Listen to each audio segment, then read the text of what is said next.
ನಿರಂತರ ಮತ್ತೊಮ್ಮೆ ಸ್ವಾಗತ. ನಾವು ಚರ್ಚೆನ ಮುಂದುವರಿಸೋಣ. ಹಾಗೆ ಮೈಸೂರಿನಲ್ಲಿ ಜನ ಈ ಒಂದು ಬಜೆಟ್ ಬಗ್ಗೆ ಯಾವ ರೀತಿಯಿಂದ ಎಕ್ಸ್ಪೆಕ್ಟೇಷನ್ ಇಟ್ಟಿದ್ದಾರೆ, ಅಲ್ಲಿನ ಜನ ಹೇಳ್ತಾ ಇರ್ತಕ್ಕಂಥ ಮಾತು ಏನು ಅನ್ನೋದನ್ನ ನೋಡೋಣ. ಹುಡುಗಿರಿಗೆ ನಮಗೆ ಒಳ್ಳೊಳ್ಳೆ ಫೆಸಿಲಿಟೀಸು ಮತ್ತು ಒಳ್ಳೊಳ್ಳೆ ಸ್ಕೀಮ್ಸ್ಗಳು ಬೇಕು. ಸೊ ಅದಕ್ಕೆ ಹುಡುಗಿರಿಗೆ ಎಸ್ಪೆಷಲಿ ಸ್ಟೂಡೆಂಟ್ಸ್ಗೆ ನಮಗೆ ಸ್ಕಾಲರ್ಶಿಪ್ ವಿಷಯದಲ್ಲಿ ಮತ್ತು ಒಳ್ಳೊಳ್ಳೆ ಸ್ಕೀಮ್ಸ್ನ ತಂದುಕೊಡ್ಬೇಕು ಅಂತ ಅವ್ರ ಹತ್ರ ಕೇಳ್ಕೊತಾ ಇದ್ದೀನಿ. ಅದೇ ಸೆಕ್ಯೂರಿಟೀಸು ಇದೆಲ್ಲ ತುಂಬ ಇಂಪಾರ್ಟೆಂಟ್, ಎಸ್ಪೆಷಲಿ ಗರ್ಲ್ಸ್ಗೆ. ಸೊ ಇದನ್ನೇ ನಮಗೋಸ್ಕರ ಫೆಸಿಲಿಟೀಸ್ಗಳನ್ನ ನೀಡಬೇಕಂತ ಅವ್ರ ಹತ್ರ ಕೇಳ್ಕೊತೀನಿ. ಇದೇ ನಮ್ಮ ಎಕ್ಸ್ಪೆಕ್ಟೇಷನ್ಸು.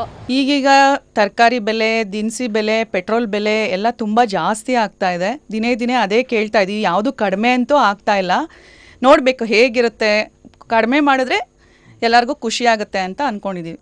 ಈ ಬಾರಿಯ ಬಜೆಟ್ನಲ್ಲಿ ನಾವು ನಿರೀಕ್ಷಿಸಲಾದದ್ದು ಸಣ್ಣ ಕೈಗಾರಿಕೆಗಳಿಗೆ ಒಂದು ಪ್ರತ್ಯೇಕವಾದಂತಹ ನಿರ್ದೇಶನಾಲಯವನ್ನು ಕೇಳಿದ್ದೇವೆ. ಯಾಕೆಂದರೆ ದೊಡ್ಡ ಕೈಗಾರಿಕೆಗಳಿಗೂ ಸಣ್ಣ ಕೈಗಾರಿಕೆಗಳಿಗೂ ಒಬ್ಬರೇ ಡೈರೆಕ್ಟ್ರೇಟ್ ಇರೋದ್ರಿಂದ ಬಹುತೇಕ ನಮ್ಮ ದುಃಖ ದುಮ್ಮಾನಗಳನ್ನು ಸ್ಪಂದಿಸಲಿಕ್ಕೆ ಆಯುಕ್ತರಿಗೆ ಸಮಯಾಭಾವ ಆಗ್ತಾ ಇದೆ. ಕಳೆದ 30 ವರ್ಷಗಳಿಂದ ಈ ಒಂದು ಬೇಡಿಕೆನ ಇಟ್ಟಿದ್ದೇವೆ. ಈ ಬಾರಿ ಹೆಚ್ಚು ಒತ್ತು ಕೊಟ್ಟು ಮಾನ್ಯ ಮುಖ್ಯಮಂತ್ರಿಗಳಿಗೆ ಇದನ್ನು ಆಗ ಮಾಡಿಕೊಡ್ಬೇಕು ಅಂತ ಕೇಳಿದ್ದೇವೆ. ಬಹುಶಃ ಇದು ಈಡೇರ್ತದೆ ಅನ್ನೋ ಒಂದು ಭರವಸೆಯನ್ನು ಕೂಡ ಹೊಂದಿದ್ದೇವೆ. ಎಸ್, ಇದು ಮೈಸೂರಿನಲ್ಲಿ ಜನ ಹೇಳ್ತಾ ಇರ್ತಕ್ಕಂಥ ಮಾತು. ಪ್ರೊಫೆಸರ್ ನರಸಿಂಹಪ್ಪ ಅವರೇ, ತಾವು ಯಾವ ರೀತಿಗೆ, ಯಾಕಂದರೆ ಕೃಷಿ ನೀರಾವರಿ ಕ್ಷೇತ್ರದ ಬಗೆಗಿನ ಆದ್ಯತೆಯ ವಿಚಾರಗಳಿಗೆ ಬಂದಾಗ ಸರ್ಕಾರ ಆರಂಭದಿಂದ 21 ರೂಪಾಯಿಯಷ್ಟು, 100 ರೂಪಾಯಿ 21 ರೂಪಾಯಿಯಷ್ಟು ಇಟ್ಕೊಂಡಿದ್ರೆ ಅದೀಗ ಕಳೆದ ಬಜೆಟ್ಗೆ 18 ರೂಪಾಯಿಗೆ ಇಳಿಕೆ ಆಗಿದೆ. ಅಂದರೆ ಇಳಿಕೆಯ ಹಂತದಲ್ಲಿ ಕಂಡು ಬರ್ತಾ ಇದೆ ಕೃಷಿ, ನೀರಾವರಿ ಮತ್ತು ಗ್ರಾಮೀಣಾಭಿವೃದ್ಧಿಯನ್ನು ಜೊತೆ ಸೇರಿಸಿ ನೋಡಿದಾಗ. ಕೃಷಿ ನೀರಾವರಿ ಗ್ರಾಮೀಣ ಅಭಿವೃದ್ಧಿಗೆ ರಾಜ್ಯ ಸರ್ಕಾರ ಮಾಡೋ ಒಂದು ಪ್ರಯತ್ನ ಶ್ಲಾಘನೀಯವಾದದ್ದೇ. ಯಾಕಂತಂದರೆ ಇದರ ಅನಿವಾರ್ಯತೆ ಬಹಳ ಇದೆ. ಕೇವಲ ಕೃಷಿ ಅಷ್ಟೇ ಅಲ್ಲ, ಕೃಷಿ ಮಾಡೋ ಗ್ರಾಮೀಣ ಜನರ ಕುಡಿಯೋ ನೀರಿನ ಸಮಸ್ಯೆ ಇವತ್ತು ಬೃಹದಾಕಾರವಾಗಿ ಎದ್ದಿದೆ. ಅವರು ಜೀವನ ಮಾಡೋ ಅಂಥ, ಅವರ ಜೀವನಕ್ಕೆ ಆಸರೆಯಾಗಿರ್ತಕ್ಕಂಥ ಜಾನುವಾರುಗಳ ಪರಿಸ್ಥಿತಿ ಅಂತೂ ಅವರಿಗೆ ಮೇವು ಇಲ್ಲ, ನೀರು ಇಲ್ಲ, ಈ ಪರಿಸ್ಥಿತಿ ಇದೆ. 2ನೇ ವರ್ಷ ಸತತವಾಗಿ 2ನೇ ವರ್ಷ ಕ್ಷಾಮ ಅಲ್ಲದೆ ಇದ್ದರೂ ಕೂಡ ಬರಗಾಲ ಅಂತೂ ಕರ್ನಾಟಕನ ಕಾಡ್ತಾ ಇದೆ. ವಿಶೇಷವಾಗಿ ದಕ್ಷಿಣ ಕರ್ನಾಟಕವನ್ನು, ಮಲೆನಾಡನ್ನು, ಕೊಡಗಿನಲ್ಲಿ ಕುಡಿಯೋ ನೀರಿಗೆ ಹಾಹಾಕಾರ ಎದ್ದಿದೆ ಅಂತಂದರೆ ಯೋಚನೆ ಮಾಡಬೇಕಾಗುತ್ತೆ ನಾವು. ಅದಕ್ಕಾಗಿ ಮೊದಲ ಬಾರಿಗೆ ಕರಾವಳಿ ಜಿಲ್ಲೆಯ ತಾಲೂಕು ಕೂಡ ಬರಗಾಲ ಅಂತ ಘೋಷಣೆ ಮಾಡಿದ್ದಾರೆ. ಹಾಗಾಗಿ ಮಾನ್ಯ ಮುಖ್ಯಮಂತ್ರಿ, ಅರ್ಥಮಂತ್ರಿನೂ ಹೌದು, ಅವರು ಈಗೇನು ಮಾಡ್ತಾರೆ, ಈ ಸಮಸ್ಯೆಗಳನ್ನು, ಈ ಮುಂದಿನ 3 ತಿಂಗಳ ಸಮಸ್ಯೆಗಳನ್ನು ಎದುರಿಸೋದಕ್ಕೆ ನರಸಿಂಹಪ್ಪ ಮಾತಾಡ್ತೀವಿ ಒಂದು ನಿಮಿಷ. ಸಿಎಂ ಸಿದ್ದರಾಮಯ್ಯ ಅವರೀಗ ತಮ್ಮ ನಿವಾಸದಿಂದ ಹೊರಬಂದು ತಮ್ಮ ಜೊತೆಗೆ ಇರ್ತಕ್ಕಂಥ ಈ ಒಂದು ಬಜೆಟ್ನ ಸೂಟ್ ಕೇಸನ್ನು ಪ್ರದರ್ಶಿಸಿದ್ರು. ನಂತರ ಈಗ ಕಾರತೆ ವಿಧಾನಸೌಧದ ಕಡೆಗೆ ಹೋಗ್ತಾ ಇದ್ದಾರೆ. ವಿಧಾನಸೌಧದಲ್ಲಿ ಬಂದ ತಕ್ಷಣ ವಿಧಾನಸೌಧದಲ್ಲಿ ಬಜೆಟ್ಗೆ ಒಂದು ಅಪ್ರೂವಲ್ ಅನ್ನು ಕ್ಯಾಬಿನೆಟ್ ಮೂಲಕವಾಗಿ ಪಡ್ಕೊಳ್ತಾರೆ. ಅದು ಬಹುತೇಕ 11 ಗಂಟೆಗೆ ಕ್ಯಾಬಿನೆಟ್ ನಡೆಯುತ್ತೆ. ಕ್ಯಾಬಿನೆಟ್ನಲ್ಲಿ ಅಪ್ರೂವಲ್ ಅನ್ನು ಪಡ್ಕೊಂಡ ನಂತರ 11:15 ಸರಿಯಾಗಿ ಅವರು ವಿಧಾನಸಭೆಗೆ ಬರ್ತಾರೆ. ವಿಧಾನಸಭೆಯಲ್ಲಿ ಅವರು ತಮ್ಮ ಬಜೆಟನ್ನು ಮಂಡಿಸುವಂತಹ ಪ್ರಕ್ರಿಯೆಯನ್ನು ಆರಂಭಿಸ್ತಾರೆ. ಸಿಎಂ ಸಿದ್ದರಾಮಯ್ಯ ಅವರು ಈಗಾಗಲೇ ತಮ್ಮ ನಿವಾಸದಿಂದ ಹೊರಟಿರ್ತಕ್ಕಂಥ ನಾವಿಲ್ಲಿ ದೃಶ್ಯದಲ್ಲಿ ನೋಡ್ತಾ ಇರ್ತಕ್ಕಂಥದ್ದು. ಎಸ್, ಪ್ರೊಫೆಸರ್ ನರಸಿಂಹಪ್ಪ ಅವರೇ, ಇಂಥ ಪರಿಸ್ಥಿತಿನಲ್ಲಿ ಯಾರಿಗಾದರೂ ಇದೊಂದು ಸವಾಲೇ. It's A challenge. ಬರ ಪರಿಸ್ಥಿತಿಯಲ್ಲಿ ಕುಡಿಯೋ ನೀರಿನಿಂದ ಹಿಡಿದು ಆಹಾರದಲ್ಲಿ ಕೊರತೆ ಇಲ್ಲ. BPL ಕಾರ್ಡ್ ಇಲ್ಲದವ್ರಿಗೆ BPL ಕಾರ್ಡವೇ, ಇದ್ದವ್ರಿಗೆ ದುಡ್ಡಿದ್ರೆ ಏನು ಬೇಕಾದ್ರೂ ಸಿಗುತ್ತೆ, ಎಷ್ಟು ಬೇಕಾದ್ರೂ ಸಿಗುತ್ತೆ. ಆದರೆ ಜನಕ್ಕೆ, ಜಾನುವಾರಿಗೆ ಇರ್ತಕ್ಕಂಥ ಕುಡಿಯೋ ನೀರಿನ ಸಮಸ್ಯೆ ಗ್ರಾಮೀಣ ಭಾಗದಲ್ಲಿ ಇದೆ. ಮೊದಲನೇ ಸಲ ಬೆಂಗಳೂರಿಗೆ ಕೂಡ ಕುಡಿಯೋ ನೀರಿನ ಸಮಸ್ಯೆ ಕಾಡೋಕ್ಕೆ ಪ್ರಾರಂಭ ಆಗಿದೆ.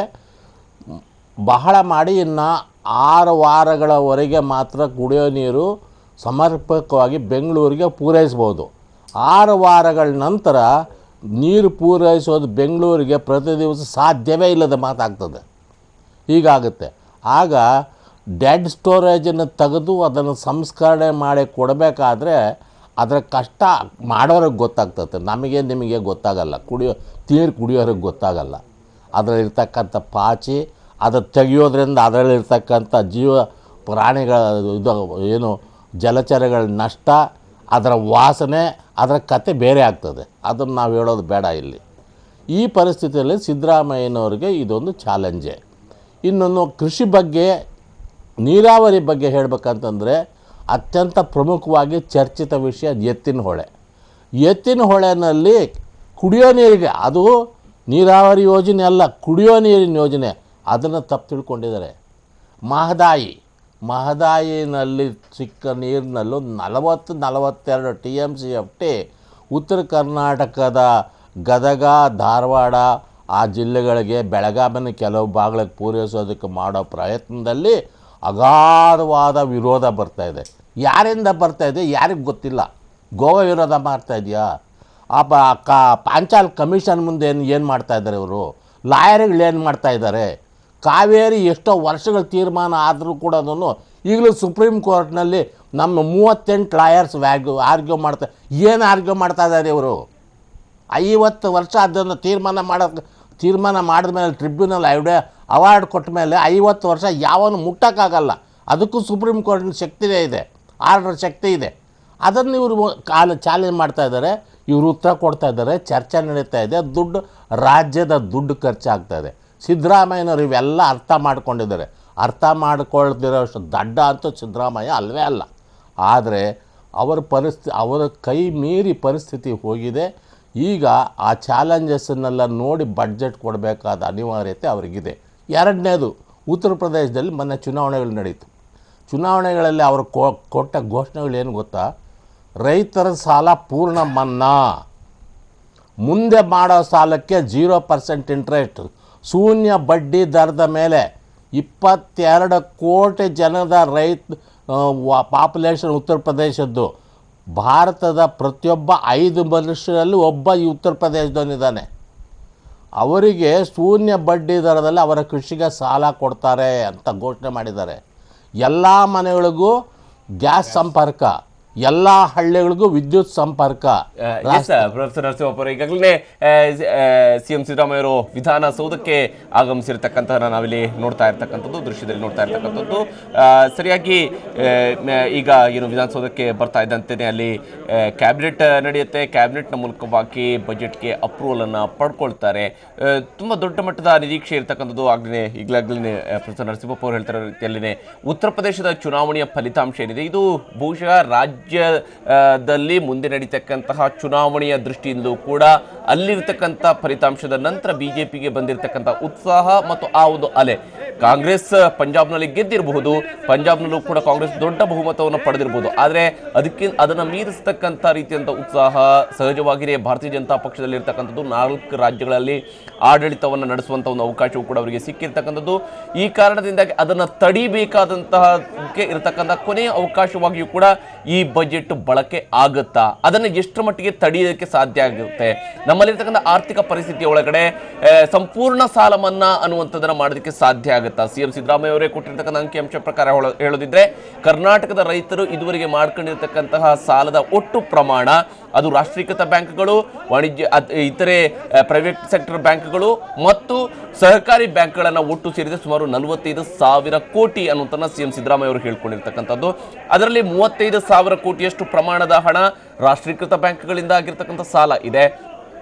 ಇವುಗಳನ್ನು ಮನ್ನಾ ಮಾಡೋದಕ್ಕೆ ಸಾಧ್ಯ ಆಗುತ್ತಾ, ಅಥವಾ ಸಹಕಾರಿ ಬ್ಯಾಂಕ್ಗಳ ಸಾಲವನ್ನಾದರೂ ಮನ್ನಾ ಮಾಡಿದರೆ ಅತಿ ಸಣ್ಣ ರೈತರುಗಳಿಗೆ ಒಂದಷ್ಟು ಹೆಲ್ಪ್ ಆಗೋದಕ್ಕೆ ಅವಕಾಶ ಸಿಗುತ್ತಾ? ಅಂಥದ್ದನ್ನೇನಾದರೂ ಸಿದ್ದರಾಮಯ್ಯ ಅವರು ಮಾಡ್ತಾರ, ಅಥವಾ ಕೇಂದ್ರ ಸರ್ಕಾರಕ್ಕೆ ಈಗಾಗಲೇ ಪತ್ರ ಬರೆದಿರುವಂಥ ರೀತಿಯಲ್ಲಿ ಅರ್ಧ ಪ್ರಮಾಣವನ್ನು ನೀವು ಮಾಡಿ, ಅರ್ಧ ಪ್ರಮಾಣ ನಾನು ಮಾಡ್ತೀನಿ ಅಂತ ಹೇಳಿದಂಥ ಸಿದ್ದರಾಮಯ್ಯ ಅವರು ಈಗ ಅರ್ಧ ಪ್ರಮಾಣವನ್ನು ಮನ್ನಾ ಮಾಡಿ ಉಳಿದ ಅರ್ಧದ ಜವಾಬ್ದಾರಿಯನ್ನು ಕೇಂದ್ರ ಸರ್ಕಾರದ ಮೇಲೆ ಹಾಕಿ ಬಿಜೆಪಿ ಎದುರುಗಡೆ ಚುನಾವಣಾ ಅಸ್ತ್ರವಾಗಿ ಇದನ್ನೇನಾದರೂ ಪ್ರಯೋಗ ಮಾಡ್ತಾರಾ, ಅಥವಾ ಅದೆಲ್ಲವನ್ನ ಬದಿಗಿಟ್ಟು ಕೃಷಿ ಮತ್ತು ನೀರಾವರಿ ಕ್ಷೇತ್ರಕ್ಕೆ ನಾನು ಹೆಚ್ಚಿನ ಆದ್ಯತೆ ಕೊಟ್ಟಿದ್ದೀನಿ, ಈ ಮೂಲಕವಾಗಿ ರೈತರಿಗೆ ಅನುಕೂಲ ಮಾಡಿಕೊಡ್ತಾ ಇದ್ದೀನಿ, ನನಗೆ ಈಗ ಸದ್ಯದ ಪರಿಸ್ಥಿತಿಯಲ್ಲಿ ಸಾಲ ಮನ್ನಾ ಮಾಡೋದಕ್ಕೆ ಸಾಧ್ಯ ಆಗೋದಿಲ್ಲ, ಮುಂದೇನಾದರೂ ಕೇಂದ್ರದ ಸರ್ಕಾರ ಅರ್ಧ ಪ್ರಮಾಣದ ಬಜೆಟ್ ಏನು ಸಾಲವನ್ನು ಮನ್ನಾ ಮಾಡಿದರೆ ನಾನು ಕೂಡ ಅರ್ಧ ಪ್ರಮಾಣದ ಸಾಲವನ್ನು ಮನ್ನಾ ಮಾಡ್ತೀನಿ ಅನ್ನುವ ರಾಜಕೀಯ ಹೇಳಿಕೆಗೆ ಮಾತ್ರ ಸಿದ್ದರಾಮಯ್ಯ ಅವರು ತಮ್ಮ ಬಜೆಟನ್ನು ಬಳಕೆ ಮಾಡ್ಕೊಳ್ತಾರಾ?